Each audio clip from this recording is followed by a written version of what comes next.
গরিবের ঘরে সবজি খাইতে খাইতে জীবন শেষ। কি এক সংসারে হান্দাইছি, শালার জামাই একটা দিনও ভালো খাবার খাওয়াইতে পারে না। ওই ভাবি, বাপের বাড়ি চলে যাও, আমার বাইরে গালায়ও না। তোমার বাপ কত বড় জমিদার আমাদের জানা আছে, উঠতে হাগে না ক্ষুধার ডরে। এই বাড়িতে আওয়ার পর থেকে বান্দিগিরি করতাছি, কারো মন পাইলাম না। পুলাটা হইছে এক্কেরে বাপের মতো। ও চাচি, সারাদিন ক্যাট ক্যাট করো কে? চাচারে সকালের খাবার দাও দুপুরে, দুপুরের খাবার দাও রাইতে। চাচাটা আমার না খায় শুকাই গেছে। আমি আর থাকুম না, এ গোলামের ঘরে খাটতে খাটতে বুড়ি হয়ে গেলাম, জীবনটাই তেনা তেনা হয়ে গেল। খামু না আর তোর নানার ভাত, জামুগা বাপের বাড়ি। নানি, তুমি ভাত না খাও, রুটি খাও, দরকার হলে কাচ্চি রাইন্দা খাও, তবুও বাপের বাড়ি যাও না। তোমার ক্যাট কাটানি না শুনলে ভালো লাগে না। কোন গ্রামে নিয়ে লাগো নানি? কাদার মধ্যে পুঁতে যাইতাছি। তোমার ভাই নাকি গ্রামের নামি দামি ব্যবসায়ী, রাস্তাটা তো ঠিক করবার পারে, আমারে কইলেও তো ঠিক করে দিতাম। ওরে চাপাবাজ রে, যাচ্ছিস তো শুধু এক প্যাকেট চকলেট লয়া, তুই নাকি আবার রাস্তা ঠিক করে দিবি।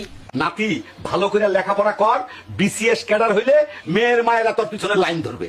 টালটি পাল্টি বাদ দে নাতি, বই থুইয়া ঘুমাইলে হইব না, বইরে বন্ধু বানাইয়া ফেল। দাদা, মেয়ের মায়েরা লাইন ধরলে আমার লাভ কি? ওগুলা তো সব বুড়ি। ওই না না, আর ভালো লাগে না। তোমার লাগা ইন্দুর গুলার কষ্টের রিজিক মাইরা দেওয়া লাগতাছে। ওই ফন্নি, আগে নিজের চিন্তা কর। নিজের পেটে ভাত নাই আর তুই ইন্দুরের চিন্তা করস? তুমি তো আমার বাপের পথের ফকির বানাই দিবা গো। দাদি, একটা তেল দিয়া মাছ ভাজতাছো। High high. ওরে কঞ্জুস নাতি রে, এইটুক তেল রে তুই 1 ট্রাক তেল বানাই দিলি, কিপটা খাটাস হইছস একটা। ভাগে এখান থেকে। আমি নাকি কোনো কাজ কাম করে খাই না, পরের অন্ন বসে বসে খাই। মানুষ তো জানেই না আমি কত কঠিন কাজ করি।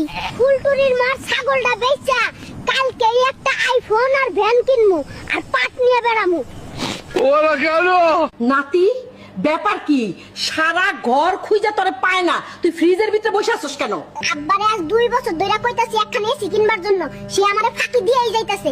এবার আমি আর ফাঁকে পড়মু না, এসি কিনা না দিলে ফ্রিজ থেকে বাইর হবো না। নাতি, একটা চিকেন ফ্রাই কেন আর একটা নিয়ে আসতে আসতে খেয়ে ফেললি। কামড়া কি ঠিক করলা নাতি? বাজে কথা কইবা না, কিপটা বুইরা। একটা চিকেন ফ্রাই 50 টাকা, তুমি আমার 30 টাকা দিয়ে পাঠাইছো। বেড়াগো হাতে পায়ে ধইরা এই একটা চিকেন ফ্রাই আনতে পারছি। দাদু, পরিবেশটা খুব সুন্দর, চারপাশে অনেক সুন্দরী মহিলা আছে। এই সুদর্শন, কেমন আছেন?